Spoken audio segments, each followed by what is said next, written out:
but is college baseball in the best spot it's ever been? Yeah, no doubt. You cut down on the draft, right? So you're no longer 40 rounds, you're at 20. You pump money so these kids, instead of going and taking, $1 million to be a second-round draft pick in the major leagues, I can take a close number, right? I can take $500,000 to go play college baseball. So from a talent perspective, never been better. Technology that was once secluded to the major leagues is now in hitting facilities for high schoolers, right? So they always say train smarter, not harder. They've got the best equipment in the world, so they're showing up ready to play at a rate we've never seen before. Ladies and gentlemen, welcome back to the Hammy Show presented by First American Bank and Trust. We have one of my absolute favorite sports personalities, one of my absolute favorite people in the entire world, Jack DeLongchamps, because of course he is a champ. That's what we're calling him. From Pencil Talk, the one, the only. He is the best in the business, the king of college baseball himself. Jack, thanks so much for joining me today, talking a little college baseball as we kick this season off. Very kind intro. This felt like kind of when Tiger and Phil played together and they gave Tiger every intro in the books. I'm like, no, stop. No, man, you are the best. You are changing the game of college baseball as we well know it. Social media wise, calling games wise, you're the best in the business. And we've got plenty of the greatest show on dirt to talk about today. So let's jump right in. Let's kick it off with a 50,000 feet point of view, big time perspective on the entire college baseball universe. What is your biggest storyline entering the college baseball season of 2026? That's a good question, man. I hate to go chalk as hell this early, but I'm really fascinated to see and continue to almost observe, the growth of the game. Right? We're moving to a point where, in Omaha every year, it went from being sentimental and heartfelt to now big money folks going, hey, this thing has got some real meat on the bones. When you think about what happened back in 23 when LSU wins the national championship, LSU's bringing big eyeballs to the event every time they go win it. But now all of a sudden, based off of what happened, obviously in those Vanderbilt runs in the late teens, and it rolls into kind of the Tennessee, I don't want to say evil empire, but they got people in the sport talking about college baseball. And now this almost mini dynasty that LSU continues to run on in the 2020s. There have been a lot of eyeballs attracted to the sport that maybe once were not garnered to this attention. So really excited to see early on if you can kind of take that postseason momentum and roll it on early into the year. We all know that March Madness dominates the sport, but I'm really excited to see, I don't want to say the numbers, but people are investing in college baseball, and it's pretty badass to see where it's going. So I hate to answer it chalk as hell, but I'm excited to see the big push for opening day here soon. Yeah, I mean, I think the growth of college baseball has been insane, and I think it's a part of it staying true to its roots as being just this good old sport, still being America's pastime, but taking on this new age spin, just like every other sport has with NIL, the transfer portal. But you just see so many more stories in college baseball because of the attention that it's grabbing, thanks to the NIL, the transfer portal. And but like I said, it's staying true to its roots, and it's still baseball. It's still, a leather ball with some laces on it. It's still dirt. It's still grass. Although a lot of teams have gone to some turf, but you know what I mean. It's still college baseball, and it is one of the greatest sports, if not the greatest sport in the entire world. All right, staying at the 50,000 point of view, title contenders. Who you got? Who's looking right after the offseason moves? Who's going to have the staff to get them there all the way to Omaha? I like how you allude to staff, because everybody knows that it's about the guys towing the rubber on Friday and Saturday nights that wins you in late June. But what's really fascinating when you look at, even the parity, you kind of talk about some of the NIL and where the sport's heading and where it's going.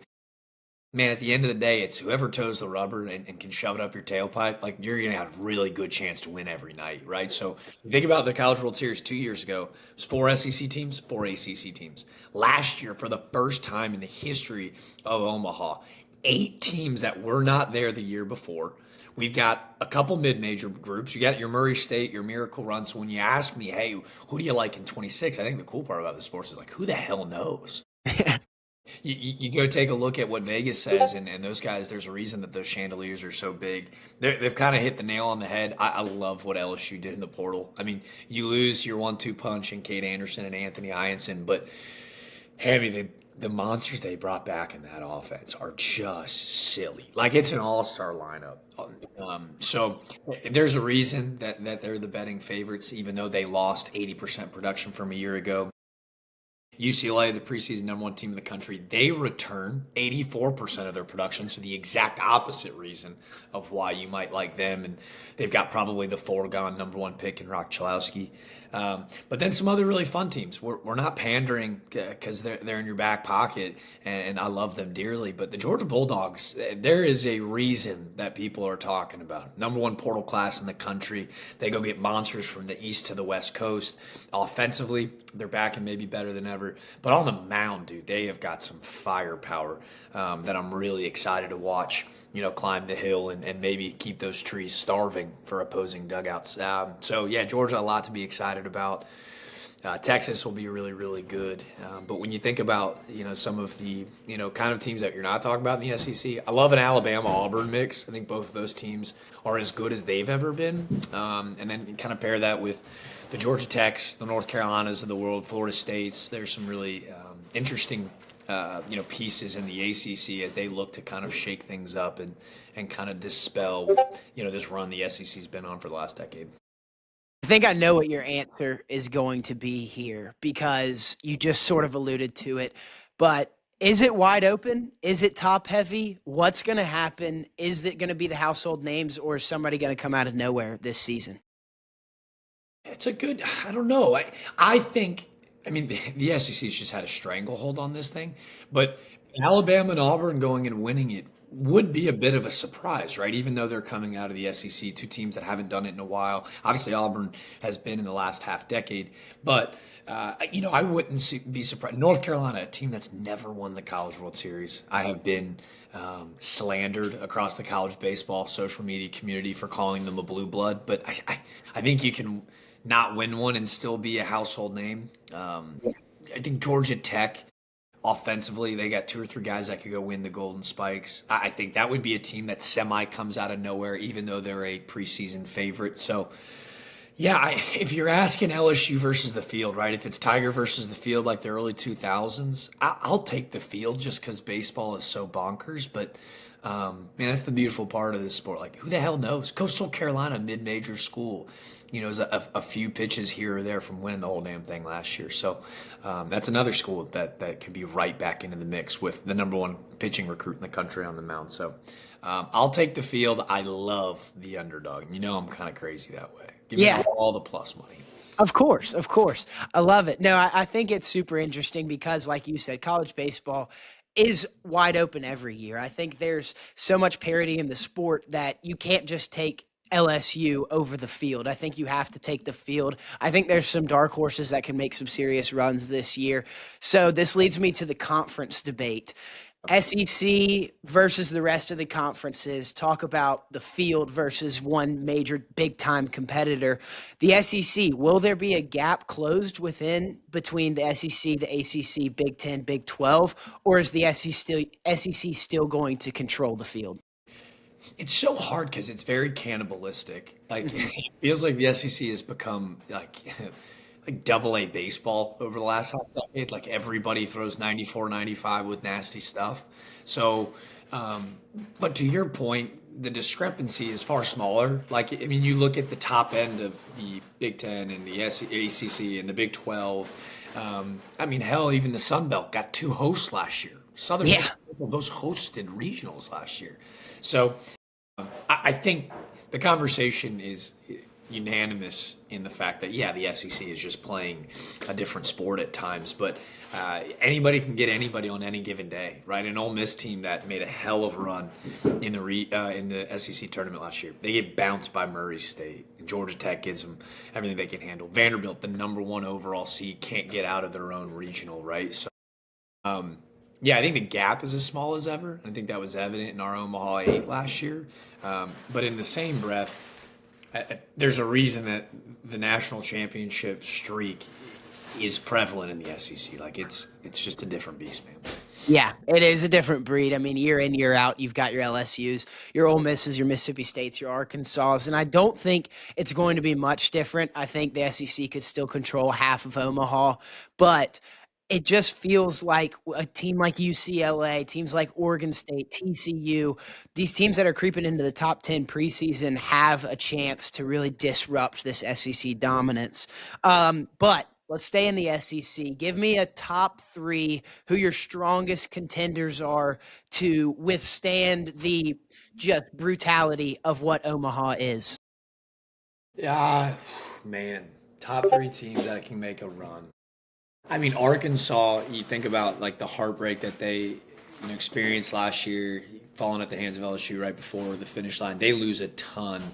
But what they bring back, a kid in Micah New, I think is a name that everybody should get to know. He was a Cape Cod All-Star, played at Marshall last year. He'll plug and play right away in center field at the Bomb this year. Kahio Aloy, obviously Vahiva, the Golden Spikes winner's brother. He's a guy that I think that could lead the country in home runs. He won the home run derby. And then that Arkansas team, like offensively, I think will be just fine. They're a pitching machine, so it's like, okay, cool. You get every guy throws 96 plus, awesome.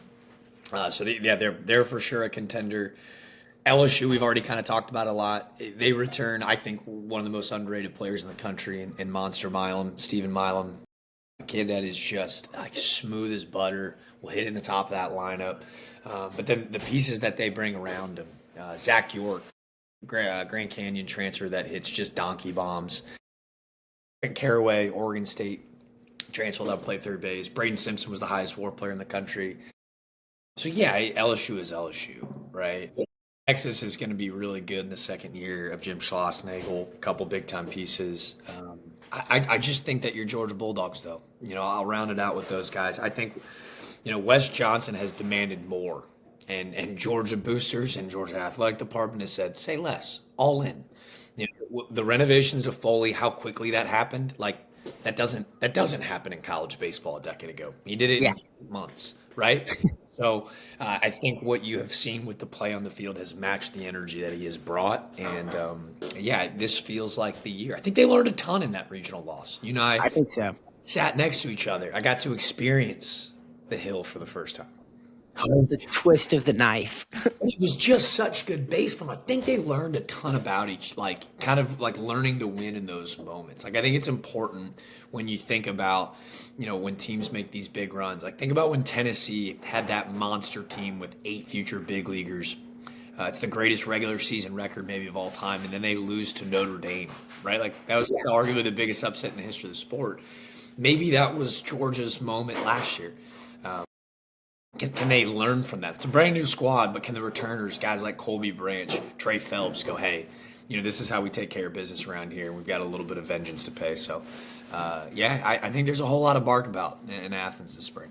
Yeah, I'm pumped. The Hill will definitely be rocking. Foley Field will be rocking. Georgia, LSU, and Texas are my big three out of the SEC. I just think LSU is LSU. Texas is geared up to have a rock star lineup, and then their pitching staff can take them the distance. And then Georgia, like you said, I think it's the biggest question mark team because of all of the transfers. How do you mesh all those personalities in a locker room? But the learning experience you have from that loss, I think it will weigh heavy, and I think it leaves a chip on the shoulder for a guy like Colby Branch, for a guy like Trey Phelps, Daniel Jackson, and especially Wes Johnson. That's who I think is absolutely fuming, steaming from the ears, pissed off about last year's departure early. So I just think, there's a lot to look forward to, and we won't focus too much on Georgia because we got other things to talk about. Who do you think as a program, this is nationally, not just the SEC, which programs do you think can take a massive leap forward? Teams that maybe aren't those blue bloods, but are looking to make a Omaha push, a super regional host, something like that. Who has the chance to do so in 2026? They're a team that everyone's talking about right now, and rightfully so. TCU, from top to bottom, like they've got guys that you're like, why is he not playing defensive end? Like he's got to have shoulder pads and a helmet on Saturdays, not with a deadly weapon in his hands. So when you think about like Sawyer Stroh out at TCU, Tommy Lepore, who's the Big 12 preseason pitcher of the year, Kirk Sarlos has built a monster. And they're a school that was just in Omaha 2 years ago. They've relocked, they've reloaded. I think the Big 12 in general, think about some of those programs, so rich, so tradition, and a little bit of a drop off last year, I think, by their standards. And I think TCU is a team that not only without question thought they were slighted last year, not being able to get a host. I think that says a lot about where the conference was. This year, I think it's a team that not only has the talent to get to home, I think they can win the damn thing. We talk about like importance of guys on Friday and Saturday night. They're deep as hell offensively, but they've got some dogs on the mound, like guys that you get in the box, like this is going to be uncomfy. So, TCU's for sure one. I'll try to the discrepancy across the board. Really like what Oregon State has. Mitch Canham, they're a team that, with Ivar Kett and company last year, they lose quite a bit. And I know it probably sound like a broken record, but a lot of turnover in college baseball right now. Yeah. They're a school that, for me, it's like when you look up in June, you're like, oh, Oregon State's knocking on the doorstep to get back to Nebraska. Great. What a huge surprise. Dax Whitney, their Friday night guy. To me, it's he and Cam Fluke. He is the two best arms in the country. And when you got guys that can go and like probably pitch in the big leagues in the next calendar year, like I like their odds every day of the week. So Oregon State, TCU, first two teams that come to mind. I love it. I love it. I'm throwing Alabama in there. I think just they've been a great team and have, been highly ranked in past seasons, but I think what Justin LeBron brings to the table this year is going to be insane. He's my early favorite for the Golden Spikes. Playing him last year, watching that dude across the field, like at the plate, anywhere, he is just a stud. And I'm excited to see what Alabama brings to the table with him. And then this one is maybe a little biased, bringing out my bias, but it's Virginia. You were thinking I was going to say Georgia, but I'm going Virginia because of what happened to Georgia last year at the hands of Duke with Chris Pollard and AJ Garcia. Now both are Cavaliers. Chris Pollard, head coach there. I just think that Georgia's fallen to him twice in a regional in Athens, and I think he is one of the best coaches in baseball. And I know you were with him all throughout that Athens regional, talking with him. He's an awesome dude, an awesome guy, and I'm excited for him in Virginia and for the ACC as a whole. I don't know if they're necessarily going to make up. I do know, but it's a badass take though from you. The boy did his homework because everyone's talked about Brian O'Connor going from Virginia to Mississippi State, where they've got more money than God down there. Like Starkville will legitimately give children away from their own family in order to go win ball games at the league. So he's got all the resources in the world. But Chris Pollard is for a lot of folks that forget, he turned down a lot of money to go elsewhere when he was at Duke. He turned down countless jobs because he wanted to build something. He continued to build a legacy, a dynasty, change the perspective on Duke baseball. The only reason that he left, he's from Charlottesville. He's a Charlottesville native. It took the right job to kind of like pick his family up and go, hey, let's start over. And you're starting over at a school that was the last non-SEC team to win a national championship. Yeah. Right? Virginia feels the exact same way. It's not Omaha or bust per se, but Brian O'Connor, it felt like they were reserving their hotel rooms in Nebraska in January every year. Like they were just locked and loaded. So for Pollard, he brings AJ Grassi. He brings Kyle Johnson. To me, Grassi is another guy that it's probably a Golden Spike sleeper. He's probably like in that 10 to 15 range when it comes to odds. But I like that take a lot. That's a good one, Hammy. Yeah. I mean, I know they're not maybe Omaha or bust like you said, but I can't get over what he did to Georgia. Not only last year, but I think it was 2019 when he took down a guy. Oh my God, it was just brutal. So there's my bias with Chris Pollard and Duke, but now Virginia. So any traditional powerhouses, blue bloods that are threatened to not even make a postseason push, not necessarily miss the postseason entirely, but either not get a host, lose in the first, or not get a super. I don't know. Who's your pick to be kind of question marks? Yes. Yeah, I think, because of how deep the ACC is, I think that there are schools that win 10, 11, 12 games, and it's why that bubble has gotten bigger and bigger. Usually it was you win 13 SEC games, you're in the tournament. You lose less, you're out.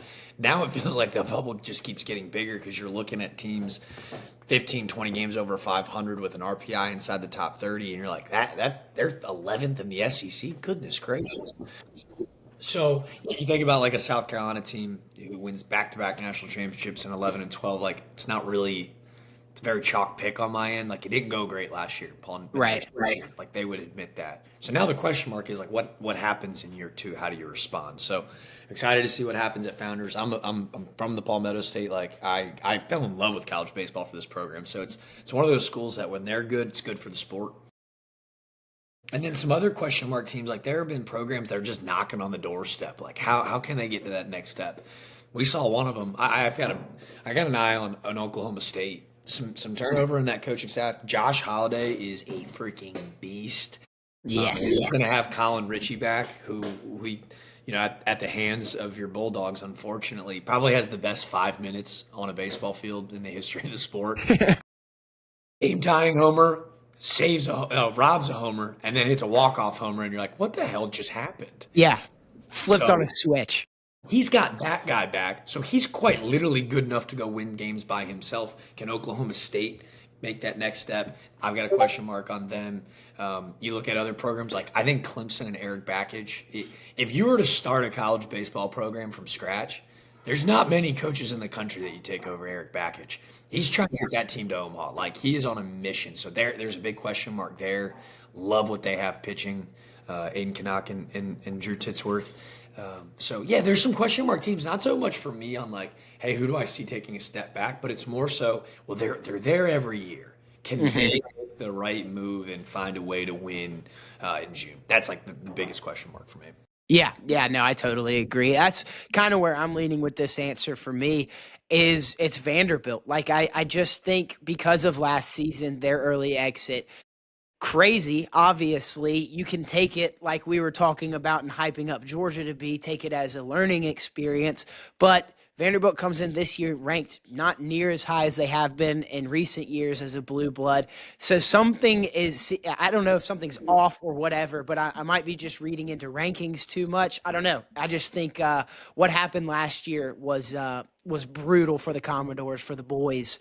And I don't know. I think it could harm them, but it's also a question mark thing like, oh, they have the pieces. They are the program that can make the run. So it's more of a question mark rather than taking a step back, like you said. Well, and to your point, right, like they sneakily flew under the radar all year, and then you looked up and you're like, well, they just keep winning SEC weekends. Like they're not doing it super pretty. They're not doing it necessarily with the long ball or with like, when you think about the Vandy boys, you're like counting on like your hands and feet, like how many big leaguers are on these rosters. And Right. Last year it was like, I don't know how many big leaguers are on this team, but we win the regular season SEC tournament. We win the conference tournament. They're the number 1 overall seed. And then it's an early exit to your point, right? Like, hey, where's the gap between the SEC and the ACC? Louisville had all the pieces in the world to win the national championship last year. They were so banged up all season that they kind of surprised everybody that when they got healthy, you're like, oh, wait, they have 8 guys in the lineup hitting over 320, 6 guys with 15-plus jet pumps. Like, this is a nasty lineup, and it's a tough draw for the Doors. So early exit, but also a perfect example of how damn deep college baseball's gotten, right? Like that gap is so slim now. So, but that's a good pick because you're right. Like there's not a whole lot of conversation for the reigning SEC champions going to 6. Yeah, so I might be buying into that too hard, but I don't know. There's some question marks for me. I'll tell you what, though. That's exactly where Tim Corbin wants to be. He's like, exactly. That's my only I know. God, exactly. Like he's like, please shut the hell up. Don't talk about us. Fantastic. Yeah. Good. Great. Yeah, exactly. Yeah. Exactly. And the next thing you know, Nashville's raising another banner. All right, so let's take it real specific. Let's talk ball players, the guys that win you ball games. Who are your must-watch guys every single weekend that are just showstoppers?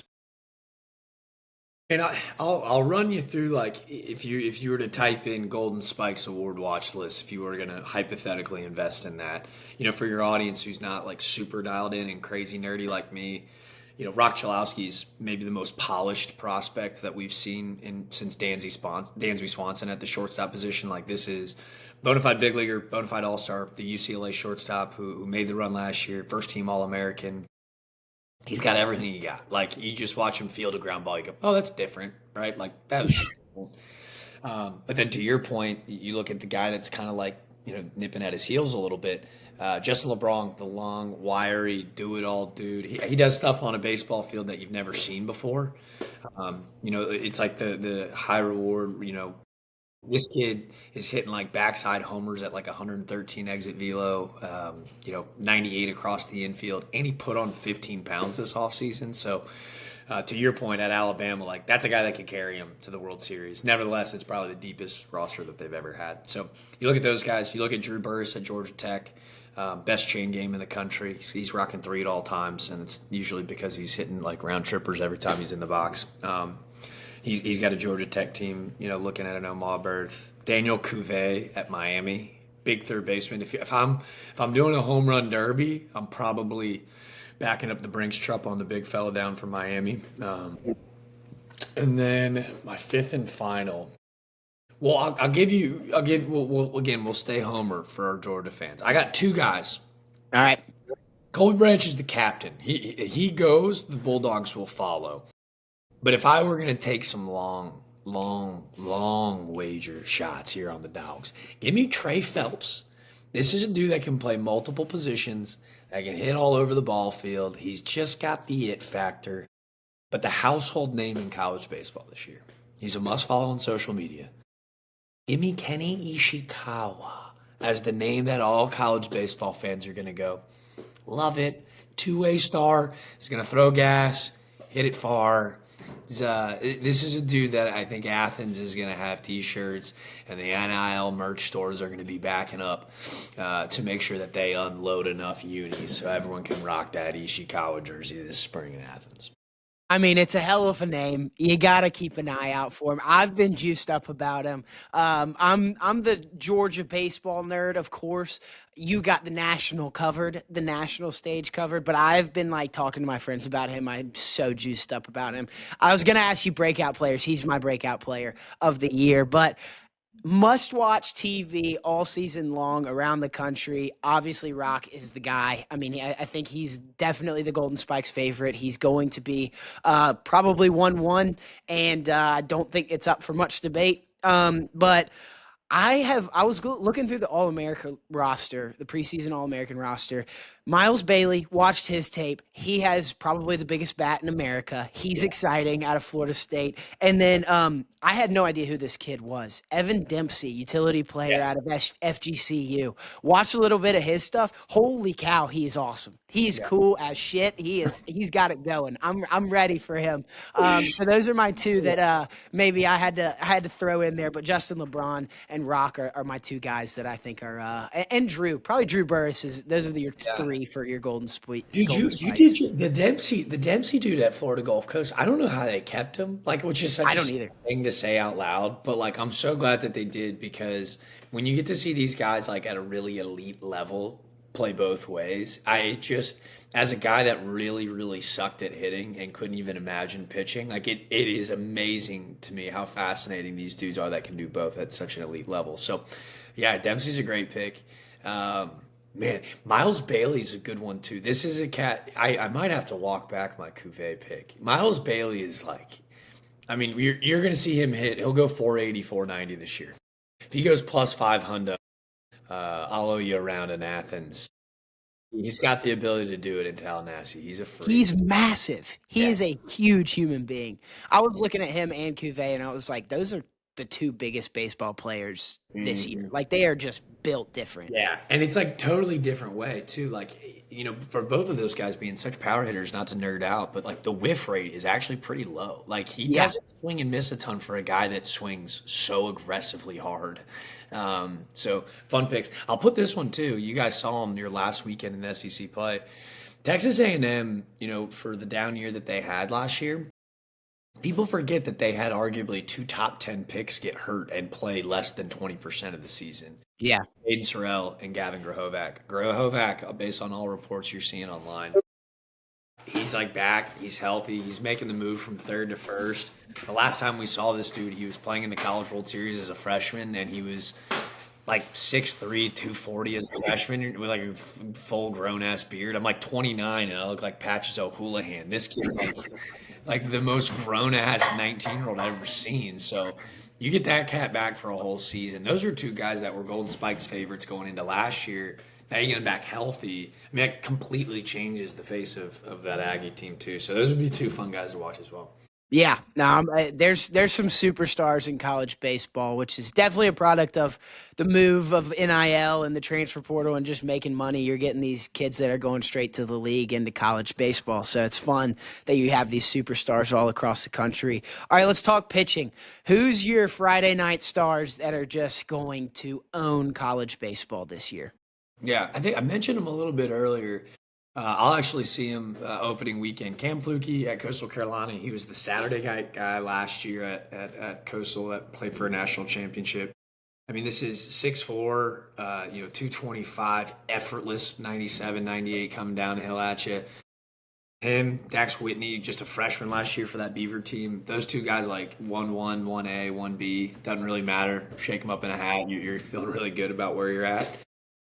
But then, there's some vets that come back too, like Hunter Elliott down at Ole Miss, a southpaw that just really knows how to pitch. I think he's like 24 years old, so like you're bringing like a level of experience to Oxford this year. Like really excited what he obviously can bring to the table, and man, there's especially on the pitching side too, it's like about staying healthy. Like we're already seeing a couple guys like going out with elbows before the season starts, like out at Arizona and at Southern Cal, some guys I was excited about in the back end. But from a starting pitching perspective, I really like what Clemson has. I know I mentioned them earlier today too, but you saw the recipe that LSU and Coastal rolled out last year. Friday, Saturday, we're going to beat you with our horses, and nobody's going to beat us, and they're going to throw 7 innings, and if they get you, they get you. And then on Sundays, it was kind of like a Johnny Holstaff day, where we're going to throw 3 or 4 different guys at you, make you really uncomfortable. You're not going to see the same pitcher twice. So when you look at what Clemson has, Aiden Canuck on Friday, who's a craftsman, right? 4 different pitches for a strike whenever he wants. And then Drew Tootsworth, who's just a really unique, uncomfortable look. Like that's a duo to me. Like when you think about duos, like Morrison and Fluke and Anderson and Ianson, that was a duo that I was really excited about going into this year too. So keep an eye on Tiger Town right up the road from Athens. I love it. I love it. I was supposed to make a trip up to Tiger Town, but am missing it for the Valentine's Day. Of course, we got to treat our women right, of course. But give me a closer that is really caught your eye and going to have a big 2026. Well, I mentioned him. I think he was the preseason closer of the year for my guys over at D1 Baseball. Tony Pluta at Arizona. Literally, this is filming on February 10th. Actually goes out with a UCL today. So that really, that's a huge obstacle for an Arizona team looking to get back to Omaha after last year. He threw a ton of innings for him. So, that's a backbreaker for those guys.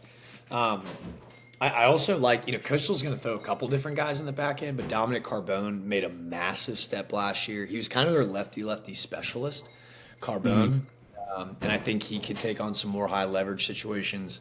My favorite guy, though, I'm a big Knoxville guy. Love my Volunteers. Josh Elander heading into his first year at the helm. He's got a guy in the back end that I saw multiple times last year at the mid-major level.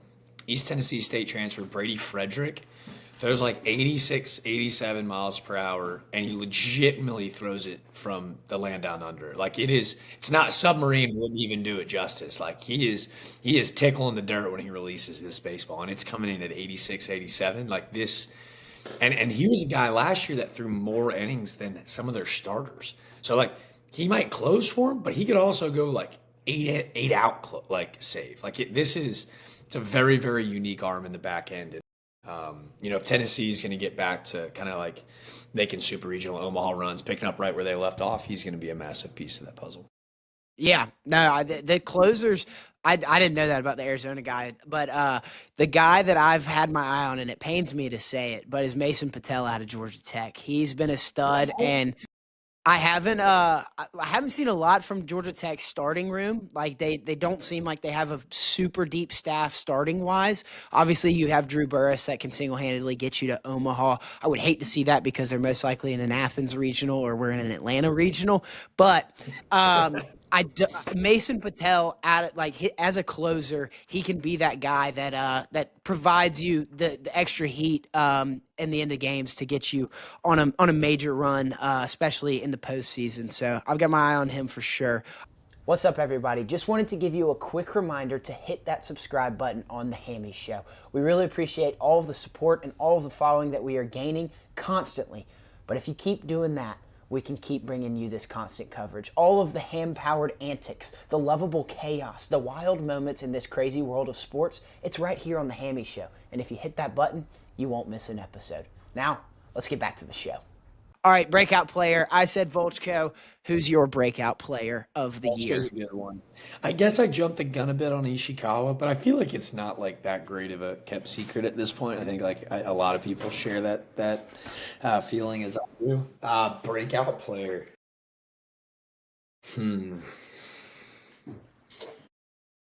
If we're going Bulldog, I like Scott Newman a lot, the South Carolina Upstate transfer. He's going to play the outfield for him. Yeah. Elite defender. I don't care if he hits a $110 this year, which he won't. Guy hit nukes last year in the Big South. I love him a lot in that Georgia offense. But if I'm going to go nationally, give me a breakout player. Blake Cavill is one of my favorite players in the country. Also not a breakout star. He's the preseason Sun Belt Player of the Year. But I feel like I have to use any platform possible to tell people that he's an Aussie that plays in Troy, Alabama, and he's had a pet tarantula and a pet shark. Folks, this is arguably my favorite player in the country. You heard me correctly, a pet tarantula and a pet shark. He said the shark outgrew the tank after like a month, and I was like, whoa, what a huge surprise. This is the kind of guys we're talking about here. Oh, my gosh. Yeah, I was just buying myself some time. Breakout That's amazing. Dude, so good. So good. Man, breakout star, gimme. We haven't talked about Texas a ton. They've got a ton of new pieces, but a lot of really talented ones. Carson Tinney, the Notre Dame catcher, beast. But I feel like everyone kind of talked about that dude. A guy that everyone is starting to murmur about. Aiden Robinson's a Seton Hall transfer that's at the University of Texas is going to hit right in the heart of the lineup. Absolutely rakes. I think he's a preseason second or third team All-American, but a name that I don't think is well known yet amongst college baseball fans. So Aiden Robbins, a guy that I would highlight if you wanted like a really fun watch. I love it. I love it. Pulling it out of nowhere. I love it. That's good stuff right there. I said my dog, Volchko, obviously Ishikawa. I said that one earlier, but love the Newman pick too. So those are three Bulldogs here in Athens to keep your eye out for. This one's not much of a breakout star either because he's kind of in the running for the Golden Spikes, but I think Arkansas is going to take probably a step back from where they were last year, but I'm going Ryder Helfrich. He's been a stud, and I know he's up there in the Golden Spikes odds. Where would you say he's like 7 to 10 range in the odds market, somewhere around there? You can hypothetically get him at, probably plus 12, 1400. He was the catcher for Team USA, but to your point, it's like you don't really know. I feel like there's probably like a handful of guys that, if you're a college baseball fan, if you're a crazy person like myself, you know the name. But to your point, he was like a complimentary piece offensively for them last year in their Omaha run, but caught every game, big time bat this year, looks to be, kind of be their anchor, if you will. So that's a fun pick. There you go. Yeah. There we go. All right. Who is your Golden Spikes winner? Just give it to me straight. Who is my Golden Spikes winner? I want Justin LeBron. I've seen him do things on a baseball field that not many can. Like you watch him take batting practice and you go, oh, cool. Like that could be a big league Hall of Famer one day. I think it's not the highest upside without question. You can't go wrong with any name that we have said so far today. But I watched that guy at the Jacks Classic last year. Alabama's down 10-0 against Ohio State. It's the largest come from behind victory in Alabama baseball history. They end up winning the game. And he hit 2 3-run home runs in back to back at bats at 113 miles per hour to dead right center field. And like the ball was 10 feet above the ground. And you're watching it go. And you're like, I don't know how it's like physically possible. Like he's like a buck 95. The bat was like as big as his arms. And it looked like he was swinging a tennis racket.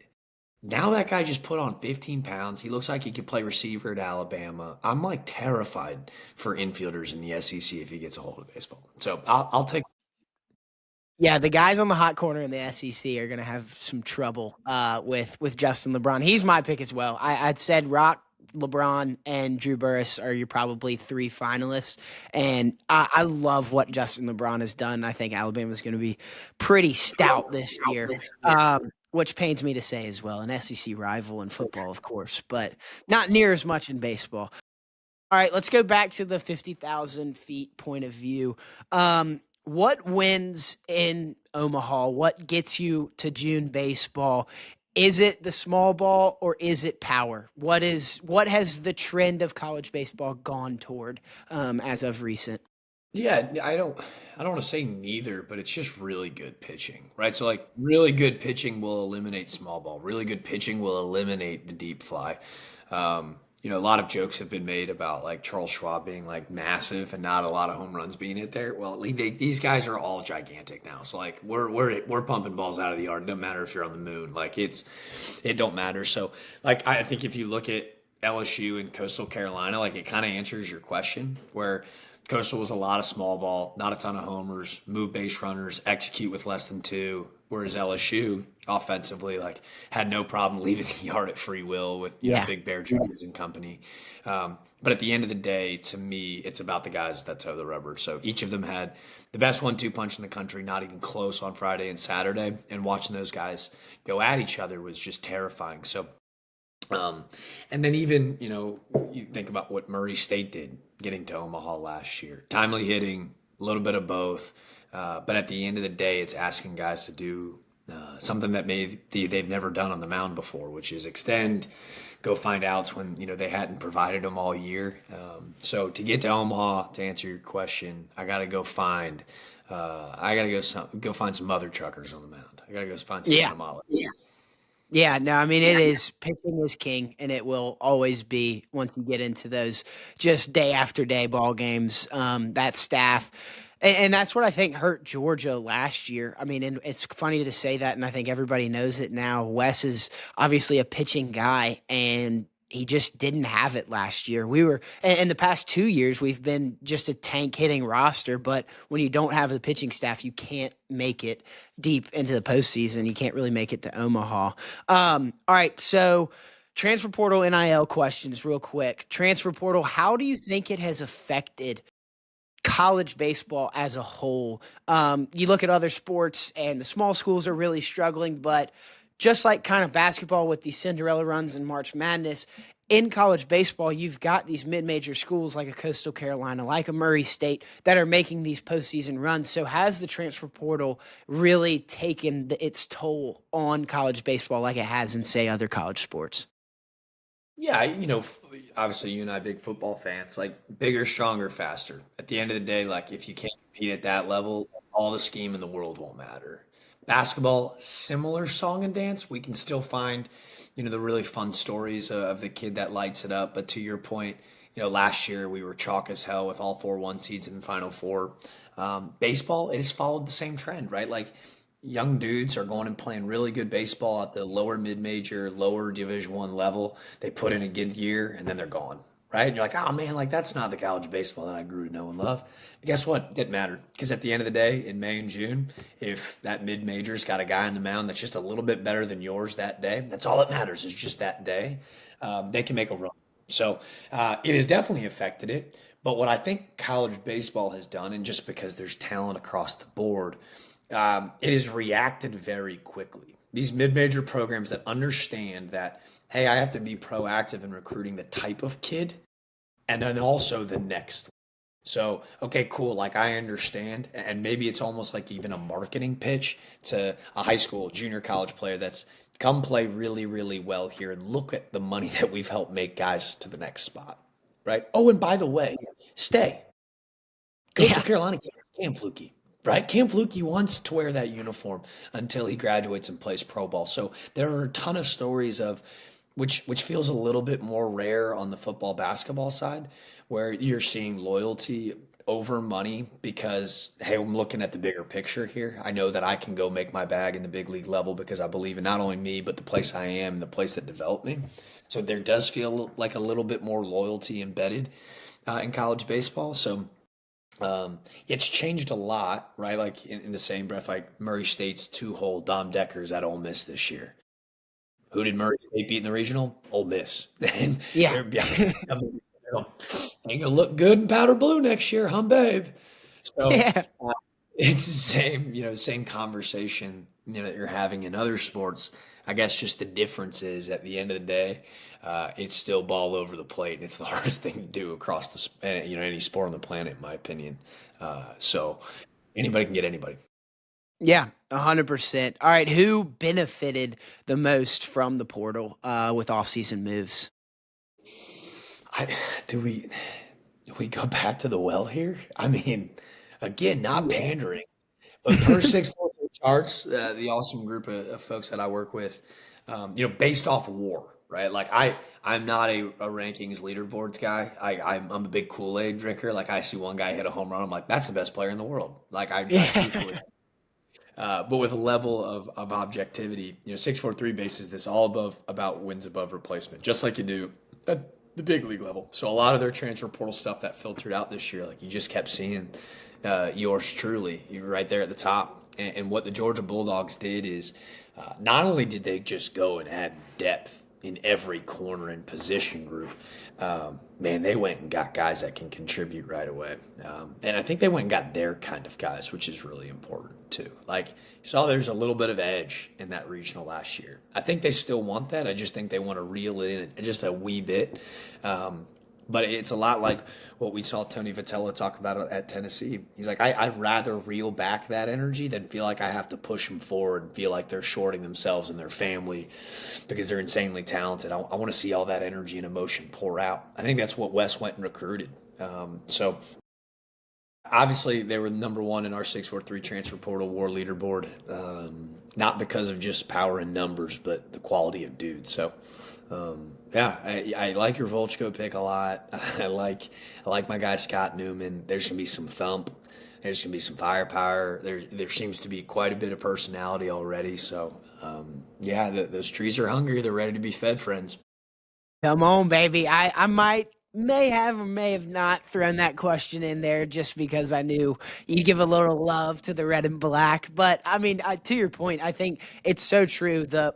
The unbuttoned shirts and Slade Alford staring down the Oklahoma State dugout, and then obviously it biting Georgia in the ass with a loss sucks. But it got all of this national publicity of like, oh, this Georgia team is just a bunch of showboating losers that are gonna, let it all out, let it all hang out, wear their colors on their sleeve. But I think that's what Wes wants. I think he wants the guys that are wearing the G on their chest proudly, even though it's an unbuttoned shirt down to their belly button like Trey Phelps does. I think he loves that, but there is a sense that you have to reel it back in. So I'm super stoked because it seems like a locker room that has really kind of molded, meshed together, like I talked about, and it's all thanks to guys like a Colby Branch and a Trey Phelps staying behind and being the leaders. But when you get those superstars in the portal, it's big time for the dogs, baby. I'm pumped. You got me fired up. I will say this. I just got a message from a friend that just spent $312 in the Kenny Ishikawa NIL store. That just happened 5 seconds ago. So this is the type of like passion that the boys are bringing this year. I That's love it. I hilarious. love it. I love it. Told them to bring me my money. That's what I'm talking about. All right, back to transfer portal NIL. So NIL, is it beginning to kind of create these have and have nots types of teams? You talked about Mississippi State earlier. They have more money than God himself, and they would give a leg and an arm to get guys to come play in Starkville. Is that going to separate these blue bloods, these powerhouse programs that only care about college baseball, or will there always be this parity on the dime? I think it'll help them gain a competitive advantage, but I don't know if we'll ever get to a chalk standpoint. Like to me, at the end of the day, it comes down to coaching. Jay Johnson's the very best in the business until proven otherwise, right? Like, and it didn't matter if he was at LSU or if he was back on the West Coast. Like that guy won, and he cares about his players, and the development side is massive in our sport. There's no other, in my opinion. I think hitting a baseball, throwing a baseball, catching a baseball, very all simple things. It's the hardest thing to do on the planet because I think 95% of it lives in between the ears. So you can throw as much money as you want at these issues. At the end of the day, it's about catering and building a culture that not only like meets expectations and standards but exceeds them. So when you look at like the turnout with these dudes and where they're ending up in professional baseball and how quickly it's happening, the game's never been this good. It's never been this talented. And I don't think there's a better example when you look at like the Los Angeles Angels. Christian Moore wins a national championship, hits a cycle in Omaha, first time since 1956. That guy plays professional baseball the very, very next year, right? In the same organization, Nolan Shandwell, who played at FAU, got to the big leagues in 4 months. FAU, Tennessee, they don't matter. There's really talented ball players from all over, and I think as long as that tiny white pearl continues to get slung across the plate at ridiculous miles per hour, there will be always parity in the sport. Yep, 100%. So you kind of answered two of my next questions within that question. Best in-game coach, it's got to be Jay Johnson, and I don't think it's really close. So we'll go ahead and forfeit that question since you pretty much answered it. But let's talk about the coaching because it is such an important part, and it somewhat gets overshadowed, I feel like, in college baseball more, just because it is such a mental game. And if those players don't have their stuff and if they don't have it between the ears, then they're the ones that crumble. But the coaches are the most important part of this game. Who's on the hot seat in 2026? Not necessarily job hot seat, but just under the most pressure, I guess is the better way to phrase that. Under the most pressure in college baseball this year. I mean, I know like a lot of talking heads, refer to Texas A&M, just kind of the way that it all went down last year. To me, can't coach injury. Like at the end of the day, like you're just kind of SOL. You can kind of work around it, but with how much they lost last year, just put them in such a tough spot. Really excited to see how Michael Early and staff bounce back in year two. You think about pressure, right? Like being the guy after the guy. I don't think anybody's better suited to do that than Josh Elander at Tennessee. You're to tell the very first ever college baseball coach to get a big league job right away. That bridge has now become open for business. Now, does it work, right? That means there was an open vacancy. A guy that turned down countless Power 4 jobs in Josh Elander decides to stick it out. Now it's his turn. There's pressure that comes with that, without question. But I think the cool part is like watching those guys. They don't feel it. They don't care. It's just like, great, on to the next. You look at those two programs, I'm sure that's where everyone's head kind of goes to, just because they garnered a ton of those storylines already. But if I could look at anybody who's feeling a little bit of buzz this year, let's see. I can't. We think like at the conference to conference level, there are a bunch of programs that maybe feel a little slighted. I'll put one on like all of us, like those that are covering the national media. I'm putting pressure on us to show more love to the West Coast.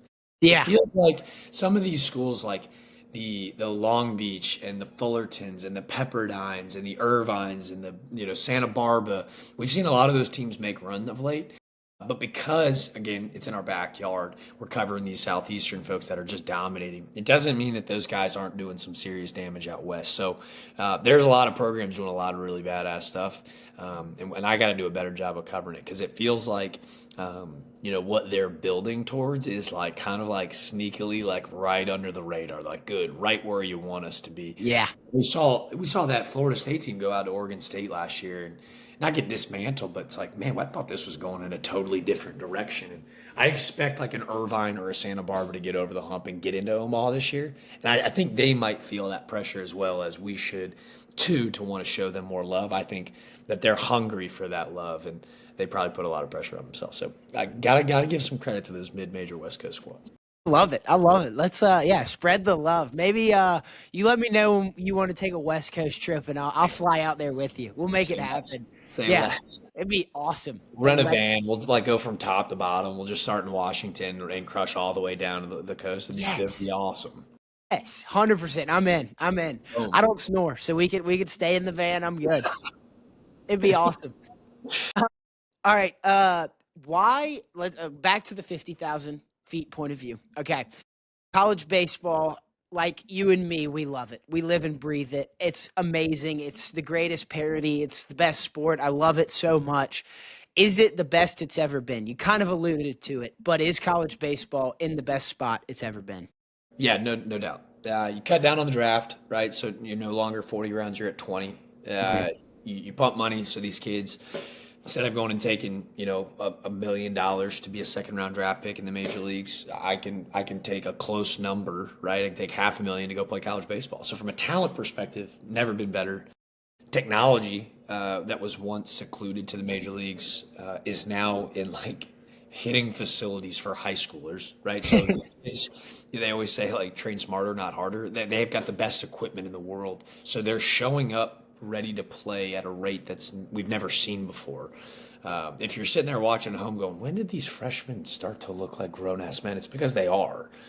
It's mayhem. So yeah, it's without question the most talented it's ever been. And ESPN I think is doing over 150 plus linear games, so there's more eyeballs and more coverage. And if you're investing, go take all your money, back it up, take your mortgage, and invest in a blue chip stock that is college baseball. We'd love to have it. I love it. I love it. How can this sport though, because it's in a sense underrated compared to the college footballs and college basketballs of the world, how can it still grow nationally? What's your answer for college baseball to take that next step and be considered among those giants that are college football and college basketball? That's a good question. I think the superstars were coaches for a long time, right? Like the biggest names in the sport were your head coaches, and it's like because there is still not I don't want to say volatility, but a lot of turnover and a lot of moving pieces. The head coaches for a long time were superstars. So I think it's getting to know the personality, just like we do in football and basketball. These kids that have hundreds of thousands of followers on social.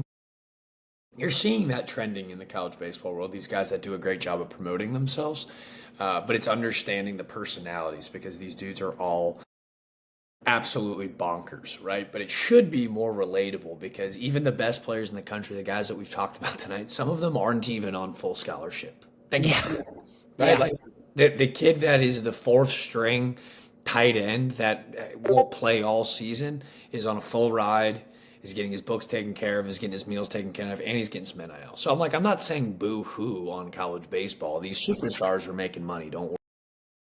But like some of them are having to take that money and pay for school.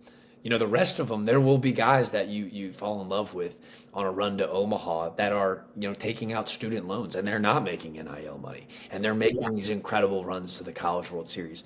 And when you get to talk to them, they're far more relatable than the college football and basketball players. So I think if we can do a good job of showcasing that at the national level, to me that's really easy to fall in love with as a fan from afar.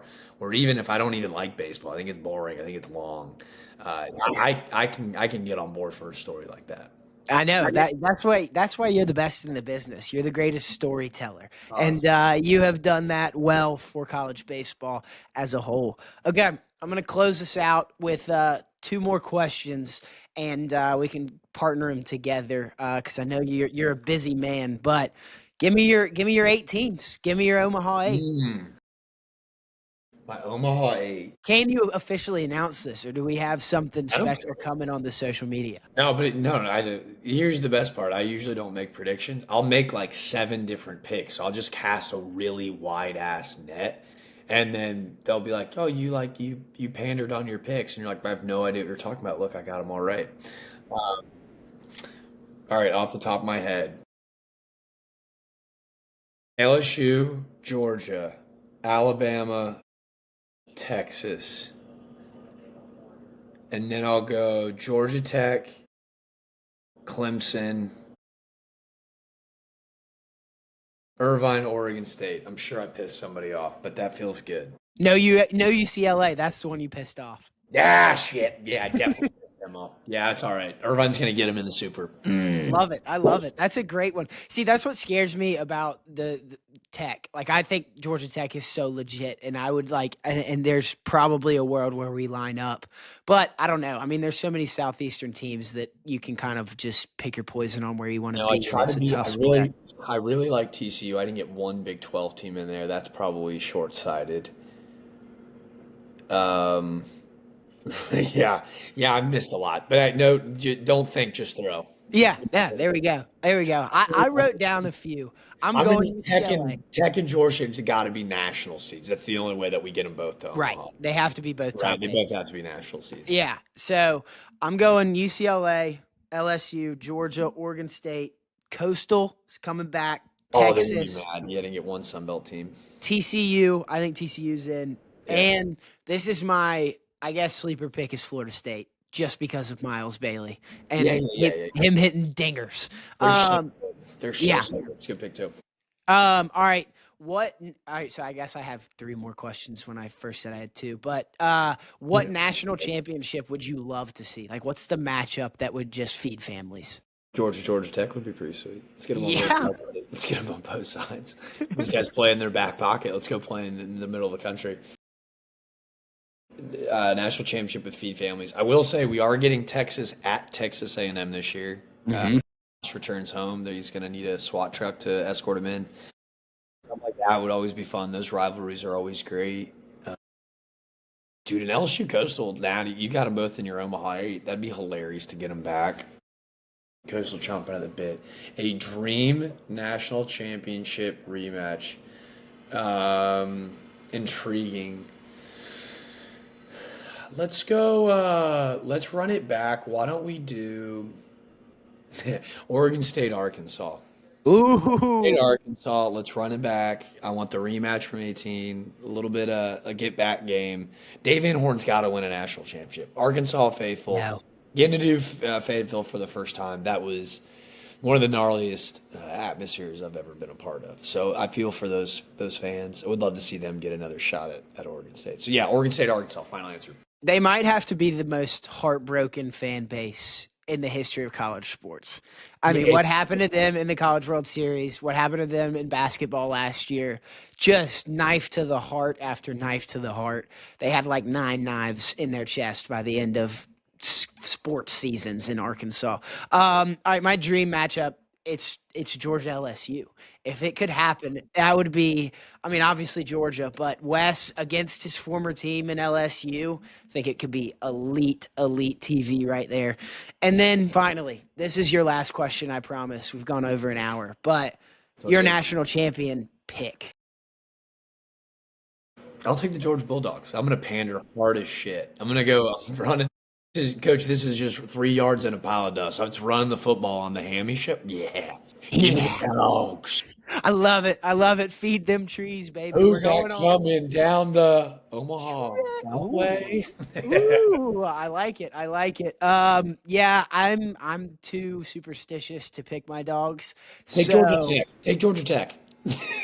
Take Georgia Tech. If I did that, see, I could either be the ultimate jinx if I pick Georgia, or I could be the most hated man in the city of Athens, which I have to appeal to my major fan base. Yeah, but for those that are listening along, the last time I saw you, you and I fished the cuffs on the Longhorns and the Dogs for a fall Saturday night. Any of your people would know what you were doing. But to your point, God forbid GT gets there, you are sitting on pins and needles Oh no. as the full fade McGee. Like, that'd be brutal. Yeah, I can't do it. I can't do it. But I would love. Hey, you said the matchup Georgia Tech in the Natty would be crazy. Feed families here in the state of Georgia. I think the entire state of Georgia would travel out to Omaha. Those All two right. teams being national seeds is not like that's not off track. Like No, it's not. we That's the yeah. I mean, it would have to happen that way. We've every single time we've made it to a super, it's been Tech. I feel like. yeah. They lined it up last year. They lined it up last year to make it happen, and we had Duke and Murray State. Not quite Oh. what the odds makers had lined up for us, but Just brutal, brutal. I think my national championship pick. I'm going, I guess, off the wall. Not really off the wall. I'm going Oregon State. I like Oregon State. I like Dax Whitney a lot. Love the Beavs. So there we go. All right. What's how can we find you on the socials? yeah, I'm a big supporter of don't subscribe. If you can find me, great. If not, whatever. I don't. Yeah, yeah. It's if you just type in pencil somewhere, there's only one crazy person that's enough to pick it up at every turn. But There's only one person that loves a Ticonderoga #2 pencil as much as you. yeah, I'll use. You know what? I'll use this platform as another opportunity to say that I have. For those that are just listening along and you've made it the full hour, I have DM'd Dixon Ticonderoga every other Monday since I started this little journey. Pencil Talk is riding on the backs of its staple, and I'm I'm like the ugly little fat pimpled kid at prom. Nobody wants to dance with me, I guess. So anybody that knows anybody that with a with a pencil company, tell them to give your boy a call. Yeah, if you're in the wood manufacturing business or the pencil lead manufacturing business, we've got a guy. Here's a guy, in the words of Chris Collinsworth. Hard slide in at the end. Yes, I love it. I love it. Oh, man, you're the best. Thanks for doing this with me, Jack. It's always a pleasure to get to talk to you. We'll see you very soon in the Classic City, Athens, Georgia, hopefully. We've got hopefully some road trips maybe this year that we can get on the road with for some college baseball. But you're the absolute man. Thanks for coming on. Ladies and gentlemen, this is the Hammy Show. This is Jack DeLongchamps with Pencil Talk. We are signing off. As always, remember, ham it up, ladies and gentlemen.